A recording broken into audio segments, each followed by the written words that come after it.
Le Grand Matin Sud Radio, 7h-10h. Patrick Roger. Il est 8h36, vous avez la parole avec Elisabeth Lévy et Éric Revel. Peut-être d'abord sur ce mouvement qui reprend des agriculteurs, parce que c'est vrai que, et on sera avec Christine Bouillot, ils sont déterminés parce qu'ils voient que de toute manière il va y avoir une signature sur le Mercosur, et ça c'est inévitable bien sûr. Donc c'est leur combat évidemment, c'est un peu désespéré. Tiens, nous sommes d'ailleurs avec Jean-François qui est avec nous au 0826 300 300. On va le prendre. Bonjour Jean-François. Bonjour à vous, bonjour à tous vos auditeurs et merci de votre invitation. Oui, là, vous allez rejoindre les blocages, c'est ça, dans l'après-midi ? Dans l'après-midi, oui. Bon, pourquoi ? Parce que moi, ce matin, j'ai un impératif, je ne peux pas faire autrement. Non, mais ce que je veux dire, oui, non, mais ça, évidemment. Mais après, sur le fond, oui. Après, sur le fond, moi, je vais vous expliquer mon point de vue. Aujourd'hui, la donne est faite, c'est signé depuis longtemps. On nous a endormis pendant les fêtes, là, pour cette prédiction de Mercosur. Ouais. Mais aujourd'hui, il y a deux problématiques. Il y a M. Macron qui est un hyper européen convaincu et qui préfère faire rentrer l'Ukraine dans l'Europe. Ouais. Et Mme van der Leyen qui, elle, va en profiter pour une fois de plus s'industrialiser encore plus, vendre encore plus de voitures. J'ai lu que les Allemands maintenant veulent faire un avion aussi sans demander à Dassault quoi que ce soit, alors qu'il y avait des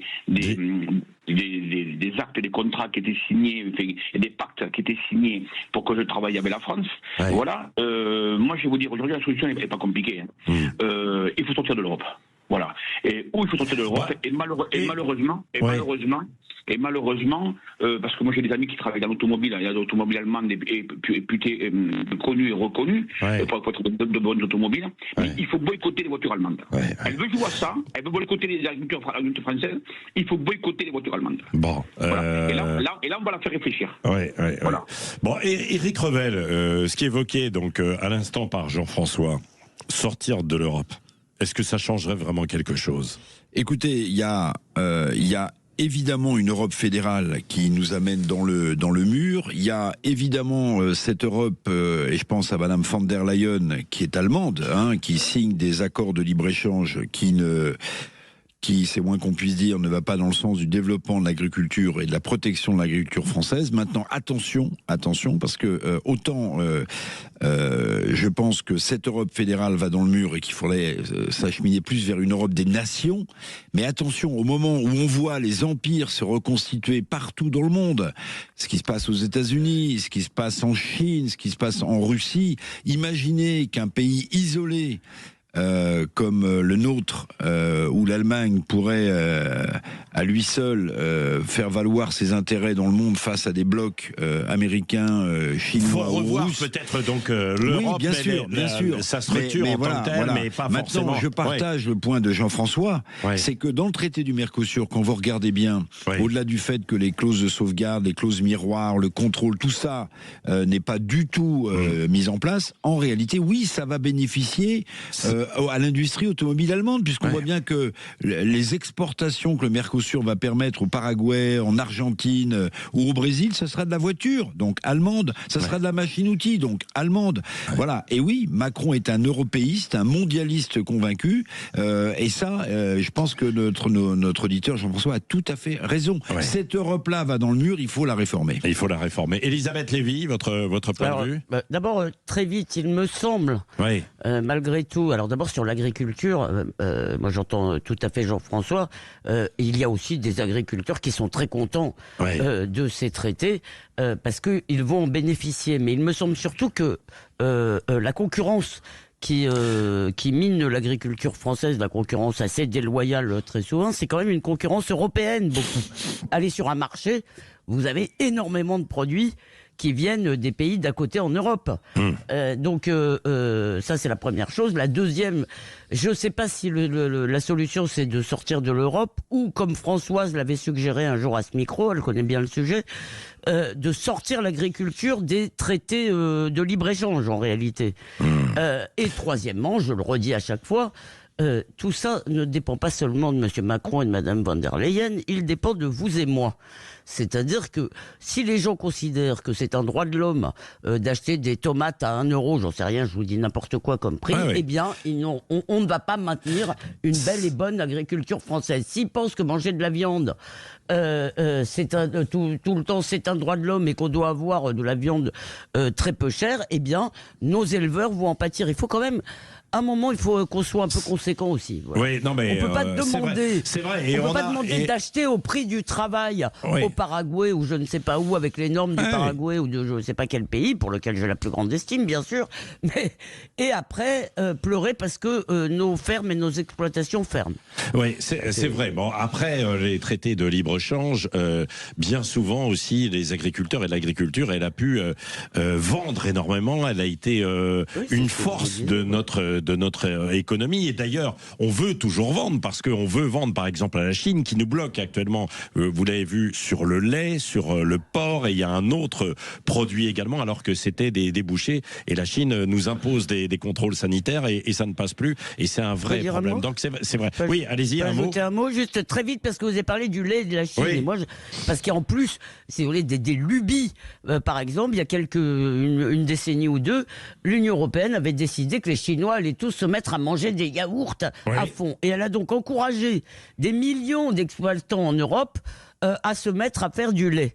Et évidemment, on a eu des surproductions, etc. Donc en plus, c'est aussi souvent des gens qui ne connaissent pas, qui ont des tableaux Excel, qui ont des tableaux Excel dans la tête, mais qui sont un peu loin du réel. Bon, merci. Et donc nous allons être de nouveau avec Christine Bouillot, donc tout à l'heure pour voir à 9h où en sont les agriculteurs qui convergent vers Toulouse parce qu'ils voudraient bloquer Toulouse aujourd'hui. Il y en a d'autres qui doivent venir vers Paris. Alors sauf que évidemment ça va être un petit peu plus compliqué, notamment parce qu'il y a des arrêtés préfectoraux qui interdisent leur circulation. Et il y a aussi la neige qui pose problème. D'ailleurs, merci Jean-François, la neige qui pose problème. Alors ça, c'est dans la grande partie nord de la France, même aussi du côté, on l'a vu, entre la Provence et puis la vallée du Rhône, où il y a des routes coupées. Nous sommes avec Baptiste, qui va nous témoigner justement de ce qui se passe. Lui, il est du côté de Paris. Bonjour Baptiste.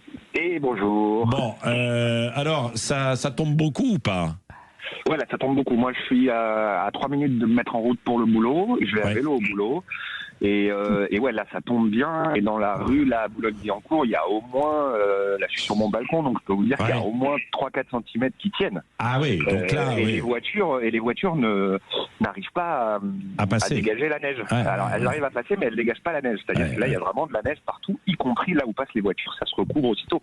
Et dites-moi, vous faites du vélo aussi dans ces conditions ? Vous pouvez tenir, parce que ça glisse également à vélo, c'est encore pire, non ? Ouais. Bah, ce qui est sûr, c'est qu'on va un peu moins vite, on est un peu plus prudent, on met son casque et puis on prend un peu plus son temps que d'habitude. Mais bon, après, vous savez, Patrick, si on est des vélo-taffeurs, on est des vélo-taffeurs par tous les temps. Oui, voilà. D'accord, mais... Un vélo-taffeur ouais, c'est les gens qui vont au taf à vélo, Elisabeth. J'ai compris. J'ai compris, mais j'apprends une expression, mais quand même, Baptiste, faites attention. C'est une expression de vrai. Faites attention. Oui, faites attention. Alors, il y en a beaucoup qui préfèrent rester chez eux, évidemment, de faire du télétravail ou carrément de ne pas aller au travail. Alors, nous avions un DRH ce matin qui était avec nous. On en reparlera d'ailleurs tout à l'heure aussi avec Jean-François Akili. Vous pouvez très bien décider de ne pas aller travailler, mais il faut s'entendre avec votre patron et voir si c'est une journée de repos ou alors s'il laisse tomber, il vous l'accorde. Tout ça, c'est en fait au bon vouloir des salariés et de l'entreprise, mais parce que sur le fond, normalement, vous devez vous rendre à votre travail. Allez, on va continuer d'en parler. Comme Baptiste, tiens, vous voulez témoigner. Racontez-nous ce que vous voyez autour de vous. Cette neige qui bloque éventuellement, bien sûr. Vous êtes peut-être en voiture, vous avez décidé d'apprendre. Alors faites attention, parce que ne téléphonez pas en même temps au volant. Mais n'hésitez pas, 0826 300 300. Vous avez la parole sur Sud Radio. Le Grand Matin Sud Radio, 7h-10h, Patrick Roger. Ça patine, ça glisse. Bah oui, ce matin, vous avez entendu Baptiste. Continuez de nous appeler 0826 300 300 pour témoigner. Vous avez la parole sur Sud Radio. Vous savez, c'est votre radio. Et ça glisse aussi, et ça glissera pour le spectacle Holiday on Ice, le 6 mars à Toulouse. C'est un super spectacle, la magie de la glace, un show qui est fort, très spectaculaire, évidemment, avec de grandes performances. Vous souhaitez y aller ? Oui, bien sûr, ça vous intéresse. Vous envoyez Sud au 7 20 18 par SMS, Sud par 7 20 18 par SMS, et tirage au sort dans quelques minutes avec Manu qui est au standard. Continuez d'appeler évidemment pour témoigner de la neige autour de vous, si elle tombe beaucoup, s'il y a des situations un petit peu difficile, délicate, évidemment, vous pouvez bien sûr intervenir.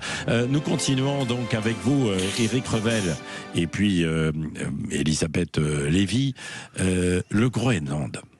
Le Groenland. Est-ce que vraiment, vous pensez que c'est sérieux que Donald Trump a envie d'aller au Groenland? Ça a été redit cette nuit par sa porte-parole à la Maison-Blanche. On va y aller, on en a besoin pour notre sécurité. Ouais, et elle a ajouté, même militairement parlant. Oui, alors, si vous voulez, on est quand même devant une drôle de situation, parce que il faut rappeler que le Groenland est une province autonome du Danemark qui appartient à la couronne danoise.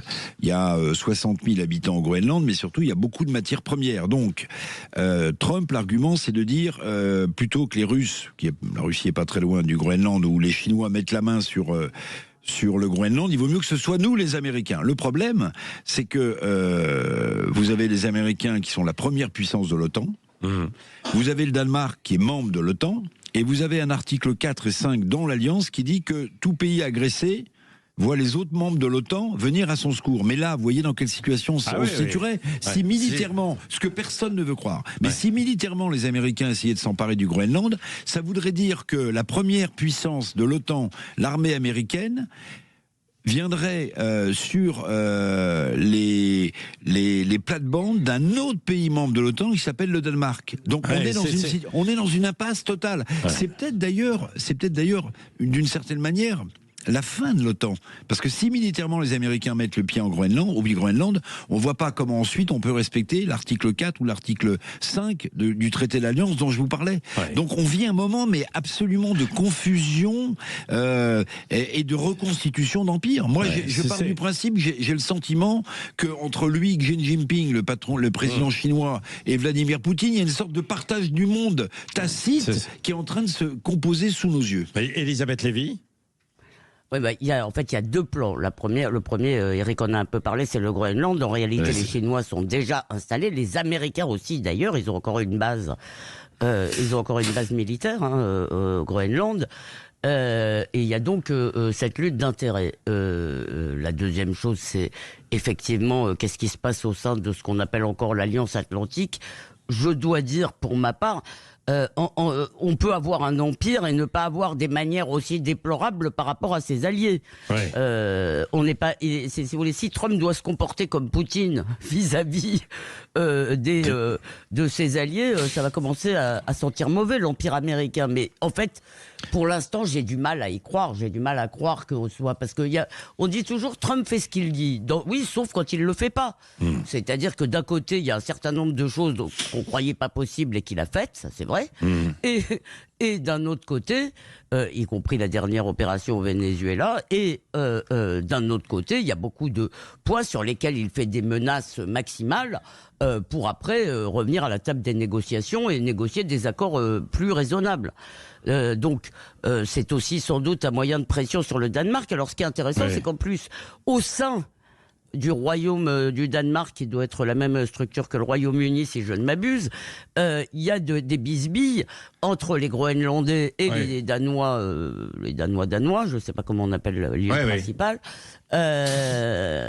qui, pour des questions d'autonomie, etc. Il y a un très bon épisode une saison de Borgen, je ne sais pas si vous connaissez cette série, qui parle de cette question du Groenland, qui est déjà au Danemark une question extrêmement compliquée. Alors maintenant, moi, j'arrive pas à y croire. J'ajoute à la démonstration d'Éric un petit élément piquant, c'est que les Danois sont équipés en quoi pour se défendre? En F-16. Ils ont acheté des F-35, des avions des F-35, voilà. C'est inimaginable qu'il y ait un conflit militaire. C'est inimaginable. Moi, à vrai dire, je n'y crois pas. Personnellement, je n'y crois pas, je ne crois pas. Je crois que c'est un moyen de pression. Mais il faut s'attendre à tout avec Trump, bien sûr. Allez, hashtag on en parle avec vous aussi, Benjamin Glaise, sur l'autre dossier. Des remous aussi en France, bien sûr. L'autre dossier, en fait, du moment, enfin qui est le même, c'est Trump avec donc il y a le Groenland et puis il y a le Venezuela surtout. Il y a eu un recadrage en règle hier à l'Assemblée. C'est le Premier ministre Sébastien Lecornu qui a remis entre guillemets à sa place la députée LFI Mathilde Panot. Oui, ça a été assez cash. Alors effectivement, c'était au sujet de la réaction de la France à l'intervention militaire des États-Unis au Venezuela. Emmanuel Macron, qui a mis du temps à condamner cette violation du droit international, elle affirme, Mathilde Panot, que la France s'est couchée devant Donald Trump. La France ne sera jamais la vassale des États-Unis et de son dirigeant d'extrême droite. Monsieur le Premier ministre, plutôt que la servilité devant un empire, quand allez-vous retrouver la voie d'une France non alignée pour la paix et pour le droit international ? Voilà pour la question de Mathilde Panot qui, quelques heures plus tôt sur BFM, avait refusé de qualifier Nicolas Maduro de dictateur. La réponse écoutée du Premier ministre. Pardon de vous le dire, c'est votre première question au gouvernement que vous me posez depuis que j'ai été nommé Premier ministre. C'est très compliqué de vous entendre dire pas de double standard, ce avec quoi je suis complètement d'accord, et ne pas aussi appliquer la lecture du droit international sur la nature même du régime de Nicolas Maduro au Venezuela. Opération électorale viciée. Les résultats n'ont même pas été promulgués. Police vénézuélienne pratiquant la torture, la détention sans raison, aucune séparation des pouvoirs. Pardon, on ne peut pas d'un côté dire que la police de la République, ici en France, tue, dire ici que nous ne sommes pas en démocratie et ne pas voir que le régime de Nicolas Maduro était une dictature. Ah bah c'était cash. Il a tout à fait raison, Sébastien Lecornu. Ces gens, ces députés, les fils sont ridicules. Je vous dis comme je le pense. Ils sont ridicules au nom de leur idéologie, mais ils sont dans une déviance. Mais terrible. On peut s'en prendre à la manière dont est intervenu Donald Trump.